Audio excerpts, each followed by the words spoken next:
লাকাদ কানা লাকুম ফি রাসূলিল্লাহি উসওয়াতুন হাসানাহ। তোমার আমলের মাপ হচ্ছে তোমার নবী। নবী যেভাবে যে আমল করেছেন ওইভাবে যদি করো তাইলে কবুল হবে, যদি না করো তাইলে কবুল হবে না। কেন হবে না বলেন তো? মাপ ঠিক নাই। শাবাশ, জোরে কোন, আরো জোরে কোন, কেন হবে না? কাজী আপনি আজানের আগে দুরূদ শরীফ পড়েন, আমার কোনো আপত্তি নাই। একবারের জায়গায় 3 বার পড়েন, তাও আপত্তি নাই। 3 বারের জায়গায় 10 বার পড়েন, তাও আপত্তি নাই।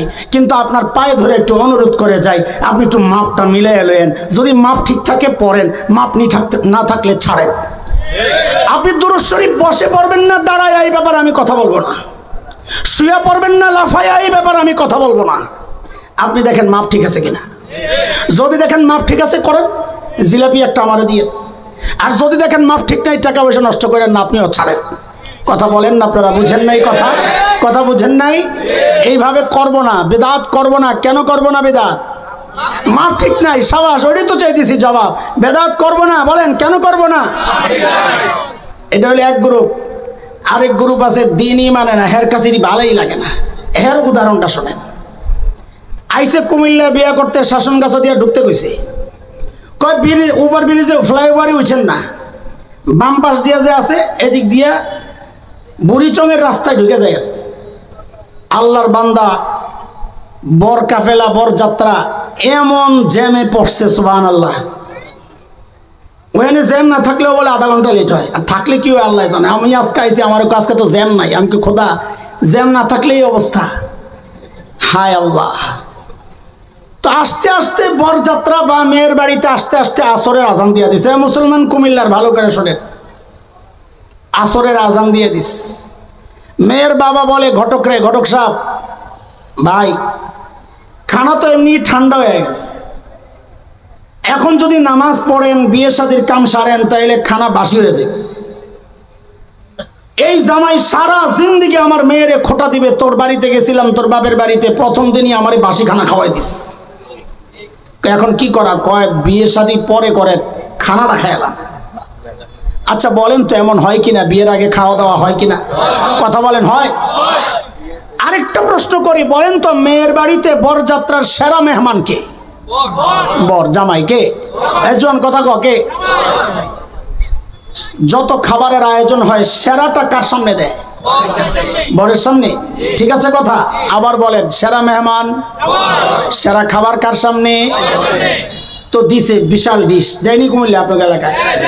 আস্তা খাসি, আস্তা মুরগি, আস্তা বড় এক মাছ, চিংড়ি ফ্রাই, আরো কত রকমের কাবাব টাবাব মিলাইয়া সাজাইয়া দিস। জামাই তো বড় স্মার্ট জামাই। ঘটকে কইছে, কে বলছে? বলাবেন কথা, কোন জামাই? স্মার্ট জামাই। বল, তোরা বলো, তোরা বলো, জুয়ান বল কথা কো, কোন জামাই? স্মার্ট জামাই। ওর সামনে বিশাল আয়োজন, কিন্তু জামাই বাবুর এখানে একটু মনোযোগ নাই। ওর মনোযোগ কোথায়? ওই যে দূরে একটা ভাণ্ড রাখছে ময়লা ফেলাইতে। ছোট্ট বাচ্চারা যে পোলাও খাইছে, নাকের শ্রেষ্ঠ মেশা লাগানো, ওই আঠালো পোলাও নিয়ে ফেলাইছে। মুরগি খায়া হাড্ডি, গোস্ত খায়া হাড্ডি নিয়ে ফেলাইছে। লেবু চিপ্পা রস খায়া ছিলকা নিয়ে ফেলাইছে। জামাই তাকায় আসছে ওইদিকে। কোন জামাই জানো? স্মার্ট জামাই। সাবাস। এটা বারবার বলাচ্ছি কেন, পরে কাজে লাগাবো ইনশাআল্লাহ। ওই জামাই কতক্ষণ পর লাভ দিয়ে উঠে যায় ওই ময়লার সামনে যায় বসছে। বসে ওখান থেকে হাড্ডি একটা নিছে, গোস্ত তো নাই। ওই ময়লা পোলাও একটু মাখো দিস। এখন ওই হাড্ডির মধ্যে চা বানিয়ে একটা দেয়, আর ওই যে লেবুর ছিলকায় রস তো নাই, ছিলকারে দেয় এক কামড়। এইভাবে খুব গর্বের সাথে খাইতেছে। কোন জামাই যেন? শ্বশুর গেছিল একটু ঘরের ভেতরে, শাশুড়ি একটা পায়েস রান্না করছে জামাইয়ের জন্য স্পেশাল, ওইটা আনার জন্য। শ্বশুর পেয়ালা সহ বাইরে আইসা জামাই খুঁজে পায় না। জামাই গেল খুঁজতে খুঁজতে খুঁজতে খুঁজতে দেখে জামাই তো বসে রয়েছে ওই ময়লার টুকরির সামনে, খাড়ির সামনে।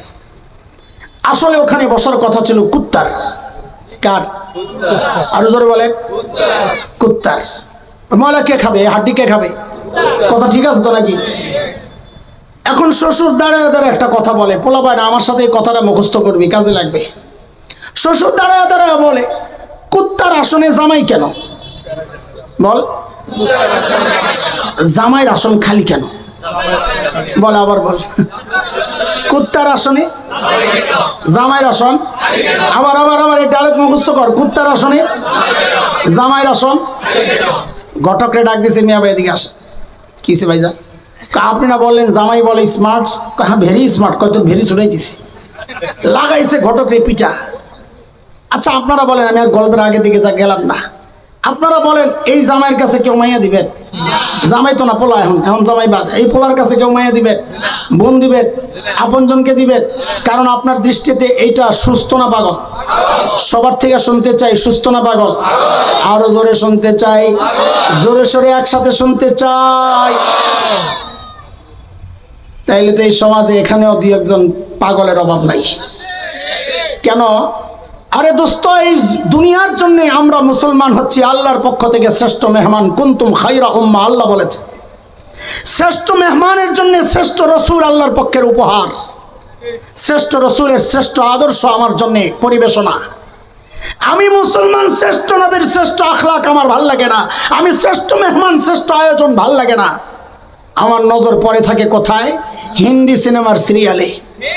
ওরা কোন শাড়ি পরে ওইটা আমার পছন্দ। আমার নজর পড়ে আছে কোথায়? ইহুদি নাসারা মুশরিকদের চুলের কাটিং স্টাইলে। আমি চুল কাটি ওদের স্টাইলে, আমি দাড়ি কাটি ওদের স্টাইলে, আমি প্যান্ট পরি ওদের স্টাইলে, আমি শার্ট বানাই ওদের স্টাইলে, আমি গেঞ্জি পরি ওদের স্টাইলে, আমার বিয়ে শাদীর প্রোগ্রাম সাজে ওদের স্টাইলে। যাদের নবীর সুন্নাহ ভালো লাগে না, নবীর চরিত্র আখলাক, নবীর জীবন, নবীর সমাজ, নবীর রাষ্ট্র চিন্তা যার ভালো লাগে না, বুঝতে হবে ওইটা আসলে সুস্থ না, আস্থা একটা পাগল, আস্থা একটা পাগল, আস্থা একটা। কথা ঠিক? এই কথা যা বললাম এতক্ষণ, এগুলো আমার নি কথা। কার? আরো জোরে বলেন। আরে কথাটা আল্লাহ। কার? কার? জোরে বলেন।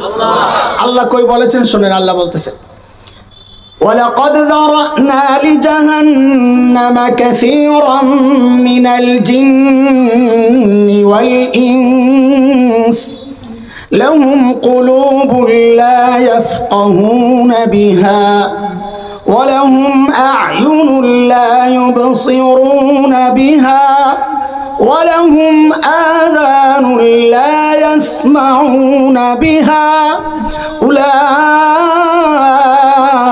أولئك كالأنعام بل هم أضل أولئك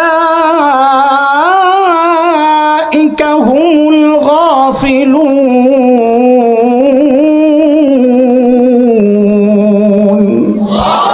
আল্লাহ বলেন, বহু জিন আর মানুষ দিয়ে আমি জাহান্নাম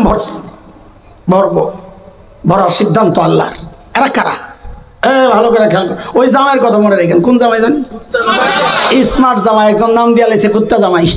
এটাও খারাপ হয় না এই নামটা। আল্লাহ বলতেছেন তারা কারা? আল্লাহ বলেন, লাহুম কুলুবুল লা ইয়াফকাহুনা বিহা। ওরে আমি দিল দিছি, ও বুঝে নাই ও যে সেরা মেহমান। ওয়ালাহুম আয়ুনুল লা ইউবসিরুনা বিহা। ওরে চোখ দিছি, ও দেখে নাই, ওর জন্য সেরা আয়োজন। ওয়ালাহুম আযানুল লা ইয়াসমাউনা বিহা। ওরে কান দিছি, এই আলেমদের কথাগুলো আর কানে যায় নাই। তো আল্লাহ বলেন, উলাইকা কাল আনআম, সে চতুষ্পদ জন্তুর মতো। ওইটারে আমরা তর্জমা করছি ঘুরাইয়া, কুত্তার আসনে জামাই কেন? মনে আসেনি কথা? বলেন, কুত্তার আসনে। আল্লাহ বলেন উলাইকা কাল আনআম, ওরা চতুষ্পদ জন্তুর মতো। এরপরে কথাটা বুঝার জন্য একটু বুঝেন। আচ্ছা, কোন কুত্তা যদি ওই খাবার খেত, ওই কুত্তারে কেউ পাগল বলতো? খারাপ বলতো? কেন বলতো না? কারণ কুত্তার খাবার এটা। ওই আসনটা, ওই আসনটা কার? কুত্তায় নিজের আসনে বসছে, তাকে খারাপ কেন বলবে? কিন্তু যদি জামাই বসে, সে কি? তাহলে সে কুত্তার মতো না, কুত্তার চেয়ে খারাপ। বুঝছেননি কেমনে খারাপ? কারণ কুত্তায় যদি বসতো, কুত্তায় নিজের আসনেই বসছে। জামাই তো সেরা আয়োজন বাদ দিয়ে গেছে ময়লা খাইতে। কুত্তা তো তার এটা বাদ দেওয়া যায় না, এর চেয়ে নিকৃষ্টটা খাইতে। তার মানে এই জামাই কুত্তার চেয়েও খারাপ। কথা বলেন। সে মনে মনে ভাবলো আমি স্মার্ট, তুমি ঘোড়ার ডিমের স্মার্ট নিয়ে। আল্লাহ কয় উলাইকা হুমুল গাফিলুন। এর মাথা ঠিক নাই। বুঝে আসছেনি কথা? আল্লাহর কালাম বুঝে আসছেনি? এই জন্য আমলকে যদি কবুল করাইতে হয়, মাপ মতো আমল করতে হবে। মাপে যদি না হয়, মাপ মানে আমার নবীর সুন্নাহর তরিকায় যদি না হয়, ওই আমল দেখতে যত সুন্দর হোক, ওই আমলের যত চমক থাকুক, খোদার কসম ওই আমল আল্লাহ কবুল করবেন না। কেন করবেন না? জোরে চিল্লায় এখন। মাপ ঠিক নাই। সাবাস, আপনারা তো মনে মুখস্থ করছেন ভালো মতো, বলেন আলহামদুলিল্লাহ। মাপ ঠিক নাই, এখন আমল করব কিভাবে করব? মাপ ঠিক করে করব তো ইনশাআল্লাহ। মাপ ঠিক মানে সুন্নত তরিকা। বলেন মাপ ঠিক মানে, বলেন না মাপ ঠিক মানে কয়টা গেল? তাড়াতাড়ি বলেন, আমার একটু বিদায় দেন তাড়াতাড়ি। কয়টা গেল? 1 নাম্বার সমস্ত আমলের পর কি করা, 2 নাম্বার ছাড়বো তো ইনশাআল্লাহ, 3 নাম্বার সমস্ত আমল কি তরিকায় করা, সুন্নত তরিকায় করা। হযরত মুফতি তাকি ওসমানী দামাত বারাকাতুহুল আলিয়া বলেছেন সমস্ত কাজ সুন্নত তরিকায় করার একটা সহজ পদ্ধতি আছে। সেটা কি? বলে যে কোনো কাজ করার সময় একবার শুধু চিন্তা করো এই কাজটা আমার নবী কিভাবে করেছেন, বাস এতটুকু চিন্তা একজন মানুষকে গোটা জীবনটা সুন্নতের উপর দাঁড় করাইয়া দিবে যে কোনো কাজ করার সময়। কারণ আমার নবীর জীবনটা এত বিশাল বিস্তৃত, এমন কোনো কাজ নাই যে আপনি করতে যাবেন কিন্তু নবীর সুন্নত তরিকা পাইবেন না, এমন কোনো কাজ, বৈধ কাজ দেখাইতে পারবেন না। আপনি পানি খাইতে চান, সুন্নত তরিকা আছে না নাই? আপনি জামা গায়ে দিতে চান, সুন্নত তরিকা আছে না নাই? ঘুমাইতে যান, সুন্নত তরিকা আছে না নাই? টয়লেটে যান, সুন্নত তরিকা আছে না নাই? ঘরে ঢোকার সুন্নত তরিকা আছে না নাই? আরে জুতা পরার সুন্নত তরিকা আছে না নাই? বিয়ে করার সুন্নত তরিকা আছে তো? এমন কিছু নাই যে যার সুন্নত তরিকা নাই। সমাজ চালানোর সুন্নত তরিকা নাই, না না নাই। রাষ্ট্র চালানোর সুন্নত তরিকা নাই। তাইলে রাষ্ট্রের জন্য শরিয়া আইন চাই, এটা কইলা তো চলে কে? বলেন এত চলে কে? যারা রাষ্ট্রের শরিয়া আইন চাইবে না তারা মাপ মতো রাষ্ট্র চালাইতে চায় না। তোমার এই ঘোড়ার ডিমের এই শয়তানি কথাবার্তা দিয়ে আমাদের কিচ্ছু যায় আসে না। তুমি চাও বা না চাও, আমরা স্বপ্ন দেখি ইনশাআল্লাহ একদিন এই জমিনে কোরআনী শাসন কায়েম হবেই হবে ইনশাআল্লাহ, কায়েম হবেই হবে ইনশাআল্লাহ।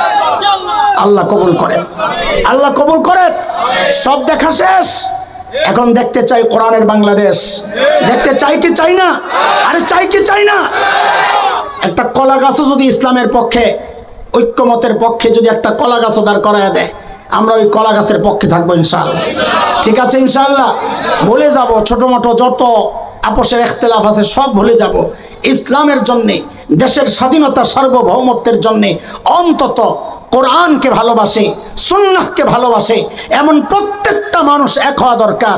আরে কিয়াম নিয়ে গন্ডগোল পরে কইরো, আগে ঈমান বাঁচাও। হাত টুপি নিয়ে গন্ডগোল পরে কইরো, আগে স্বাধীনতা বাঁচাও।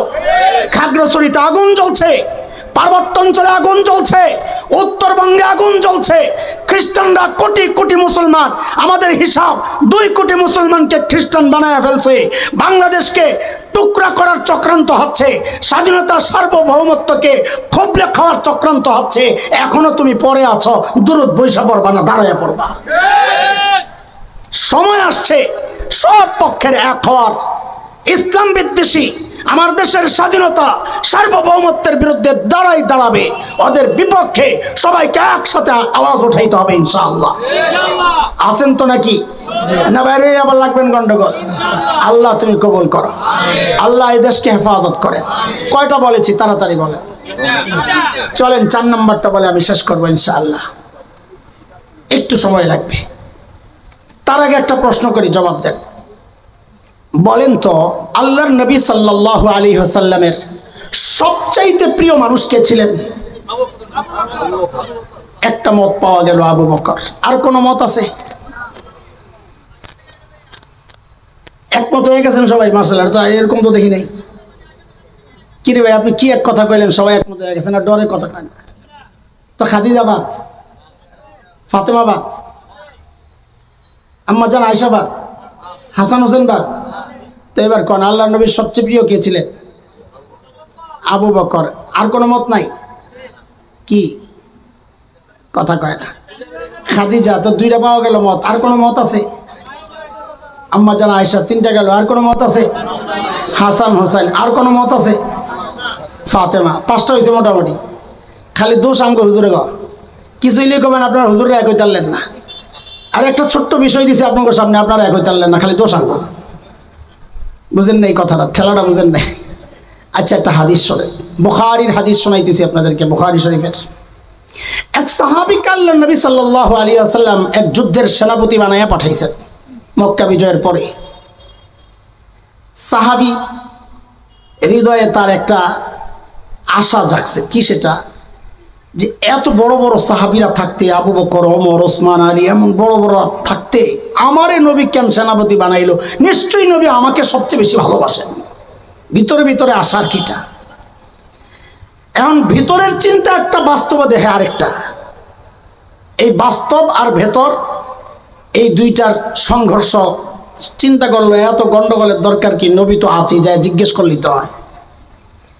তো যায়া নবীর কাছে যায় জিজ্ঞেস করতেছে, ইয়া রাসূলুল্লাহ আইয়ুন নাস আহাব্বু ইলাইক, আপনার কাছে সবচেয়ে প্রিয় কে? জবাবের আগেই তো আশা, এখন তো আমার নামটাই কইব মনে হয়। আরে ওই আশাই তো জিজ্ঞেস করছে। আল্লাহর নবী সাল্লাল্লাহু আলাইহি ওয়াসাল্লাম জবাব দিলেন, আমার কাছে সবচেয়ে প্রিয় হচ্ছে আয়েশা। কে বলেন? আয়েশা। এবার ঠিক করে বলেন, আল্লাহর নবীর সবচেয়ে প্রিয় কে? আয়েশা। আম্মা জান খাদিজা প্রিয়, আবু বকর প্রিয়, হাসান হুসাইন প্রিয়, ফাতেমা প্রিয়, আমরাও প্রিয়, কিন্তু সবচেয়ে প্রিয় আম্মা জান আয়েশা। সাহাবী একটা ধাক্কা খাইছেন না? চিন্তা করলাম কি বললেন কি, কিন্তু ধাক্কা খায়ার সাথে সাথেই নিজেরা সামলাইছেন। আবার একটু আশাবাদী হয়েছেন এই আশায় যে এটা তো নারী ক্যাটাগরির, পুরুষের কথা তো আর বলেন নাই। তো আবার ঠিক এই প্রশ্নটাই করেছেন, ইয়া রাসূলুল্লাহ মিনার রিজাল, পুরুষের মধ্যে সবচেয়ে প্রিয় কে? এইবার তো মনে মনে চিন্তা আমারটাই তো কইব। তো নবী আলাইহিস সালাম বলেন আবুহা।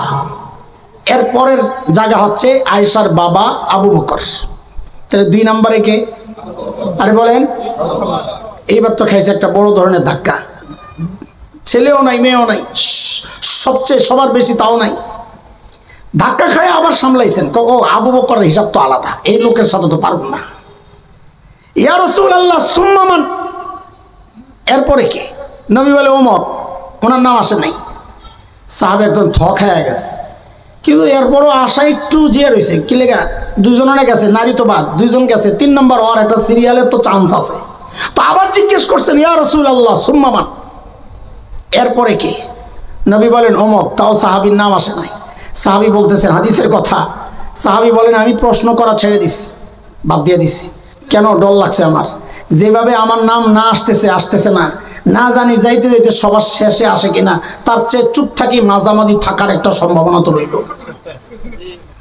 হাদিসটা শোনাইলাম, আমার প্রসঙ্গ না এটা, পুরো শেষ করলাম হাদিস। আবার শুরুতে যাই, জবাব দেন আল্লাহর নবীর সবচাইতে প্রিয় মানুষকে? আরে ভাই এইভাবে কেন বলেন? আম্মা জান বলেন, আম্মা জান বলেন, আম্মা জান আয়েশা। কেন বলবেন আম্মা জান? কোরআনে আল্লাহ বলেছেন আন-নাবিয়্যু আওলা বিল মুমিনিনা মিন আনফুসিহিম ওয়া আজওয়াজুহু উম্মাহাতুহুম, নবীর বিবিরা আমাদের মা। কাজে যতবার আপনি আম্মা জান বলবেন, কোরআনের একটা বাক্যের উপর আপনার আমল হইতেছে। এটা জানতেন আম্মা জান না, তো কোরআনের বক্তব্য আম্মা জান এটা। কাজেরা বললেই আপনি কোরআনের একটা আয়াতের একটা অংশের উপর আপনি আমল করতেছেন। তো বলে ঠিক করে, আল্লাহর নবীর সবচেয়ে প্রিয় কে? এটা হচ্ছে আম্মা জানের দুনিয়ার মর্যাদা, দুনিয়ায় মর্যাদা, আল্লাহর নবীর সবচেয়ে প্রিয়। মুসলমান একটু মনোযোগ, শেষ মুহূর্তের। আসমানের উপরের মর্যাদা মানে আল্লাহর কাছের মর্যাদা, তো একটু শোনেন।